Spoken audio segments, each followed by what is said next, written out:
కూడా ఇవాళ ఒక మంచి కళాకారుని, ఒక మంచి గొంతును ఇవాళ మా మధ్యలో నుండే భగవంతుడు ఎందుకు తీసుకుపోయిండు? మొదటిసారిగా నాకు దేవుడు ఉన్నాడా అన్న ప్రశ్న వచ్చింది. ఎందుకంటే ఎందుకు ఇవాళ సాయన్న ఇట్లా జరగడం ఏంది?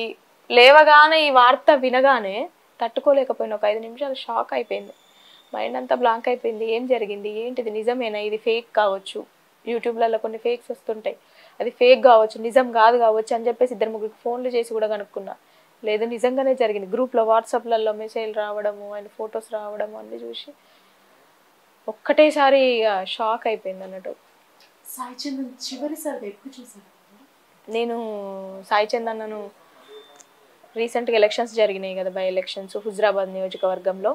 ఆ టైంలో అప్పుడు నేను మా అమ్మ వాళ్ళది జమ్మికుంటా అనమాట. మ్యారేజ్ అయిన తర్వాత నేను హైదరాబాద్లో ఉంటున్నా.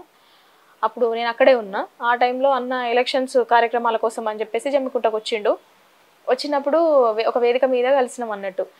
నా పెళ్ళి అయిన తర్వాత, పాప పుట్టిన తర్వాత ఫస్ట్ టైం నేను అన్నను కలవడం అన్నట్టు. అప్పుడు ఎట్లున్నావు తల్లి, బాగున్నావా, పాప పాప బాగుందా అని చెప్పేసి నన్ను ప్రేమగా పలకరించిండు. అన్న బాగున్నన్న, పాప కూడా ఉందా అని అంటే ఉంది అన్న అని చెప్పేసి అన్న.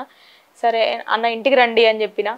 ఇల్లు ఇక్కడనేనా అంటే ఇక్కడే అన్న, రండి ప్రోగ్రామ్ అయిపోయిన తర్వాత ఇంటికి వెళ్దామని చెప్పేసి అన్న. వెళ్దామమ్మ, వస్తా అని చెప్పేసి అన్నాడు. అయిపోయిన తర్వాత ఇంటికి వస్తున్నా అని చెప్పేసి ఫోన్ చేసిండు అన్న.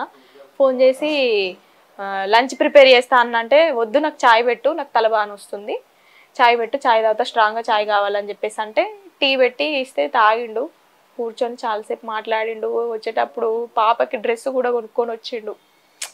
ఫస్ట్ టైం పాపను చూడడానికి వస్తున్నా కదా అని చాక్లెట్స్, ఇన్ని చాక్లెట్స్ పాపకు ఒక ఫ్రాక్ కొనుక్కొని వచ్చి పాపను ఎత్తుకొని ఫ్రాక్ ఇచ్చి చాక్లెట్స్ మీద ఇట్లా కూర్చోబెట్టుకొని చాక్లెట్ తినిపించిండు. తనే తినిపించిండు.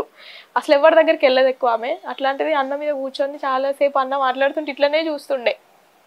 పిల్లల్ని కూడా ఎట్లా హ్యాండిల్ ఎట్లా మాట్లాడాలి అన్నది కూడా చిన్న పిల్లల మనస్తత్వం లాగా ఉండే అన్నది. ఎక్కువ నవ్వుకుంటూనే ఉంటాడు, నవ్విస్తూనే ఉంటాడు. అట్లాంటిది పాపతోటి కూడా మస్తు కామెడీ చేసుకుంటూ చాక్లెట్ తినిపించుకుంటూ మాట్లాడుకుంటూ ఉన్నాడు. అవన్నీ జ్ఞాపకాలు గుర్తొస్తున్నాయి బాగా అన్న లేడు అంటే. సాయి చంద్తో ఉద్యమంలో పనిచేసిన సమయంలో కళాకారులతో కానివ్వండి, ఆయన ప్రోత్సాహం ఎలా ఉండేది? అందరితో స్టేజ్ మీద పాడించడంలో కానివ్వండి, అందరికీ కూడా ఒక ఆడపిల్లలుగా మీకు తెలుసు, అక్కడ ఎంత భద్రతా భావం ఇస్తే తప్ప మన కళ మనం ప్రజెంట్ చేయలేము.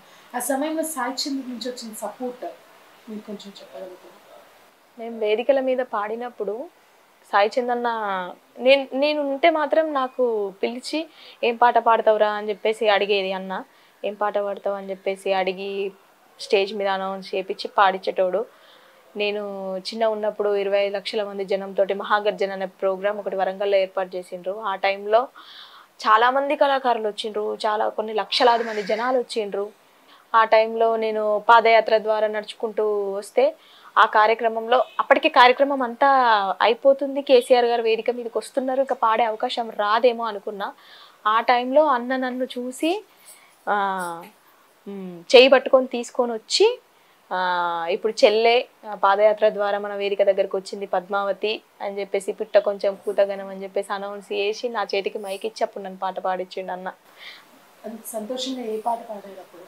అన్నకి ఆ టైంలో నేను పాడిన పాట మీ త్యాగాల తెలంగాణ పాట అంటే బాగా ఏ వేదిక మీదనైనా ఆ పాట పరిచయం చేసి ఆ పాటే పాడిస్తుండే అన్నట్టు. తెలంగాణ అమరవీరుల గురించి అన్న వీరులారా వీరవనితలారా అనే పాట బాగా పాడుతుండే ఆ టైంలో. నేను అమరవీరుల సాంగ్ ఇది మీ త్యాగాల తెలంగాణ, నాకు బాగా పేరు తీసుకొచ్చిన పాట ఉద్యమంలో ఆ పాట పాడుతుండే.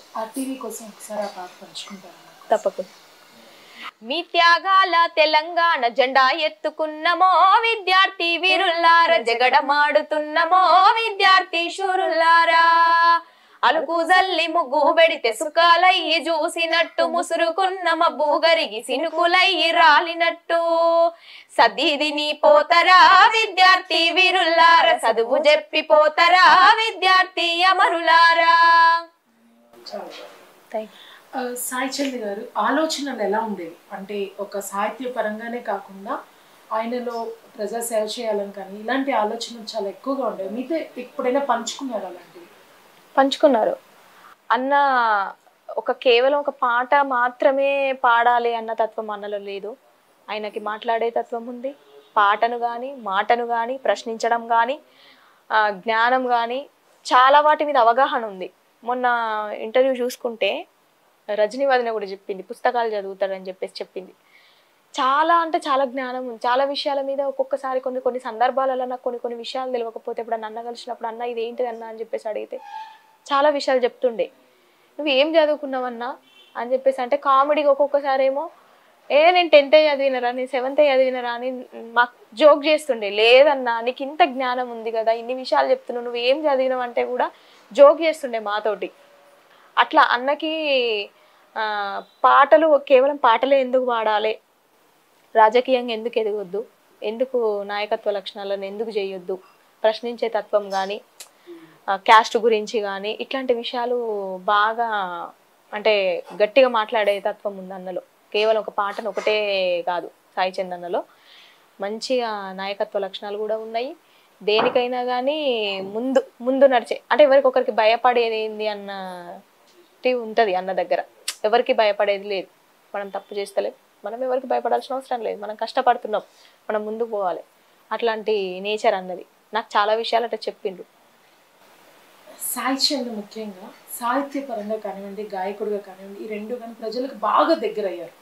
అలా కాకుండా ఆయన చుట్టుపక్కల ఇలాంటి చెల్లెళ్ళు కానివ్వండి, ఆయన దగ్గర పనిచేస్తున్న కళాకారులు కానివ్వండి, అందరికీ కూడా సాయి చంద్లో చూసిన కోణం ఎటువైపు ఎక్కువగా ఇన్స్పిరేషన్ ఇచ్చేది అంటే ఆయన ఆలోచించే విధానంలో మీకు కొత్తగా అనిపించేది ఏదైనా అలాంటి పాయింట్స్ ఎప్పుడైనా చేశారా? కొత్తగా అంటే అన్న అదే చెప్తున్నా, సమస్యని కొంత డిఫరెంట్ గా ఆలోచించే గుణం కానీ అవి ఉన్నాయని సాయి చంద్ని ఎక్కువ అడుగుతూ ఉంటారు. అవునవును. మీకు ఏమైనా సమస్యలు వచ్చినప్పుడు ఆయన దగ్గరికి వెళ్తే ఆయన ఎలా సమాధానం చెప్పారు? అంటే నేను స్పెసిఫిక్గా అన్న దగ్గరికి ఇది ప్రాబ్లం అని చెప్పేసి ఎప్పుడు పోలేదు. కాకపోతే కలిసినప్పుడు ఎప్పుడైనా కానీ అన్న అడుగుతుండే, మీకు ఏమైనా ఇబ్బందులు ఉన్నాయారా, ఏమైనా ప్రాబ్లం అవుతుందా అంటే, ఎందుకంటే మాకు ఉద్యోగం ఉంది, దాంట్లో ఏమైనా ఇబ్బందులు ఉన్నాయా, మీకు బాగున్నారా, తెలంగాణ వచ్చిన తర్వాత అంటే ఫినాన్షియల్గా కానీ ఫ్యామిలీ పరంగా కానీ అన్ని విధాలుగా మీరు బాగున్నారా, మీకు ఏమైనా సమస్యలు ఉంటే మాట్లాడదాము, చేద్దాము, హరీష్ అన్న ఉన్నారు, మీరు కష్టపడ్డారు అని చెప్పేసి మా డాడీ తోటి కూడా, బాపు నువ్వు చెల్లెలను పట్టుకొని బాగా కష్టపడ్డావు, నువ్వు తిరిగినవు అని చెప్పేసి నాన్నతోని కానీ మాతోని కానీ అందరితోటి కానీ ఏదన్నా ఉంటే సమస్య ఉంటే మనం మాట్లాడదాము, చేద్దాము అని చెప్పేసి చెప్తుండే అన్న. నాకు కళాకారులకి ఇంకేమైనా చేయాలని ఉంది అన్నకు కూడా, కళాకారులకు ఉద్యోగం వచ్చింది, ఇంకా కళాకారులు ఇంకా పై స్థాయిలో ఉండాలి, ఇంతవరకే ఎందుకు ఉండాలన్న తత్వం ఉంది అన్న దగ్గర. నాతో చాలా ఆయన దగ్గర ఒక 30-40 మంది కళాకారులు కూడా ఉంటారు. అంటే ఆయన పిల్లల్లాగా చూసుకుంటాడు వాళ్ళని. అలా మేము కళ్ళ ముందు చూసినాం. ఇవాళ ఒక వైపు వాళ్ళ పరిస్థితి ఏందని కూడా అనిపిస్తుంది, చాలా అనిపిస్తుంది.